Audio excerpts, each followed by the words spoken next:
नमस्कार, take decoder Gupta ji channel में आपका स्वागत है। आज आपके लिए लेकर आया हूं मैं मिड कैप फंड का कंपैरिजन, जिसमें मैंने सेलेक्ट किया है HDFC mid cap, Motilal Oswal mid cap, Kotak mid cap और निप्पॉन मिड कैप। आज मैं इनका कंपैरिजन करने वाला हूं। चलिए जल्दी से चालू करते हैं। रेटिंग सबसे पहले हम देखेंगे तो रेटिंग के हिसाब से अगर आप देखेंगे तो एचडीएफसी मिड कैप का रेटिंग 5 है, निप्पॉन का 5 है, मोतीलाल और यहाँ पे कोटक का रेटिंग 3 है। तो इस हिसाब से रेटिंग में एचडीएफसी और निप्पॉन अपना बाजी मार जाते हैं। एक्सपेंस रेशियो की हम बात करेंगे तो एक्सपेंस रेशियो यहाँ पे 0.75 है एचडीएफसी मिड कैप का, मोतीलाल ओसवाल का 0.93 है, कोटक का 0.5 है और निप्पॉन का 0.79 है। तो अगर आप एक्सपेंस रेशियो में कंपैरिजन करेंगे तो मोतीलाल का सबसे ज्यादा है, यहाँ पे सबसे कम है कोटक का और उसके बाद ये यहाँ पे एचडीएफसी मिड कैप का। उसके बाद अगर अल्फा की बात करेंगे आप, अल्फा अर्थात रिटर्न का जो बेंचमार्क से कितना कम या ज्यादा है, तो आप देखेंगे कि यहाँ पे 2.5% एचडीएफसी का ज्यादा है, इसका 0.85 है, इसका 0.5 है और निप्पॉन का लगभग 1.56 है। तो इस तरीके से यहाँ पे एचडीएफसी सबसे ज्यादा है, उसके बाद यहाँ पे निप्पॉन जो है उसका बेंचमार्क से ज्यादा है। ये ऑलमोस्ट बेंचमार्क के नजदीक ही है कोटक और मोतीलाल ओसवाल। बीटा की बात करेंगे तो बीटा 0.85 है, मतलब कितना वेरिएशन हो रहा है, कितना फ्लक्चुएट हो रहा है मार्केट के साथ। मोतीलाल का 0.97, कोटक का 97 और निप्पॉन का 0.95। तो इस प्रकार से आप देखेंगे मोतीलाल, कोटक और निप्पॉन लगभग सभी का 0.9 के रेंज में है और एचडीएफसी मिड कैप का 0.85 है, अर्थात इसका जो बीटा है, अर्थात इसका वेरिएशन जो है, फ्लक्चुएशन सबसे कम है, तो सबसे स्टेबल फंड इसको बोल सकते हैं। एसेट अंडर मैनेजमेंट देखेंगे तो लगभग एचडीएफसी मिड कैप में 1 लाख करोड़ का इनका जो है पोर्टफोलियो है।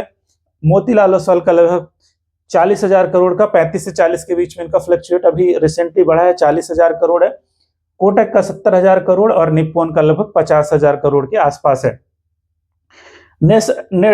एनएवी वैल्यू अगर देखेंगे तो एचडीएफसी का लगभग 236 के आसपास चल रहा है, मोतीलाल ओसवाल का 121 है, कोटक का 172 है और निप्पॉन का लगभग 5,000 के आसपास इनका एनएवी वैल्यू चल रहा है। अब हम जल्दी से कंपैरिजन करेंगे इनके रिटर्न का। अगर 3 साल और 5 साल के रिटर्न का कंपैरिजन करें तो एचडीएफसी का लगभग 20 से 21% ये है, एवरेज रिटर्न 3 से 5 साल के बीच में रहता है। मोतीलाल ओसवाल का आप देखेंगे तो 22 और 24 है, 3 साल का रिटर्न 22 और 5 साल का रिटर्न 24 है। कोटक का रिटर्न देखेंगे तो कंपेरेटिवली इनसे लो है, 19 और 18 है और उसके बाद निप्पॉन का देखेंगे तो लगभग 21 और 20 के आसपास है। तो इसमें अगर आप चारों फंड में से देखेंगे तो लगभग रिटर्न जो है एचडीएफसी, मोतीलाल ओसवाल और निप्पॉन का ऑलमोस्ट जो है सेम रेंज में रहता है, 3 साल और 5 साल के बीच में। अगर इनका वेरिएशन देखेंगे तो यहाँ पे सबसे ज्यादा मोतीलाल ओसवाल का है, सबसे ज्यादा एक्सपेंस रेशियो है और सबसे ज्यादा इनका बीटा वैल्यू है, मतलब सबसे ज्यादा ये फ्लक्चुएट होता है। तो इस हिसाब से अगर मैं ओवरऑल इनको रैंकिंग देना चाहूँ कि 1 2 3 4, तो सबसे मैं पहली रैंकिंग एचडीएफसी को दूंगा, दूसरी मैं निप्पॉन को देना चाहूंगा, तीसरी यहाँ पे रिटर्न के हिसाब से और ओवरऑल मोतीलाल और चौथी जो है कोटक को देना चाहूंगा। तो इस प्रकार से आप चुन सकते हैं। 1 2 3 मैंने कैसे रेटिंग दी है। आप ओवरऑल अगर रिटर्न देखेंगे तो एचडीएफसी का रिटर्न 20-21 जो बेंचमार्क है, ऑलमोस्ट यहाँ पे अच्छा रिटर्न है। उसके बाद इनका जो बीटा वेरिएशन है वो बहुत ही कम है और ओवरऑल इनका जो अल्फा है, मार्केट जो रिटर्न है एवरेज रिटर्न से ज्यादा है। एक्सपेंस रेशियो भी आप देखेंगे तो कम है और इसकी रेटिंग जो है वो 5 स्टार रेटिंग है, इसकी वजह से मैंने इसको 1 दिया है।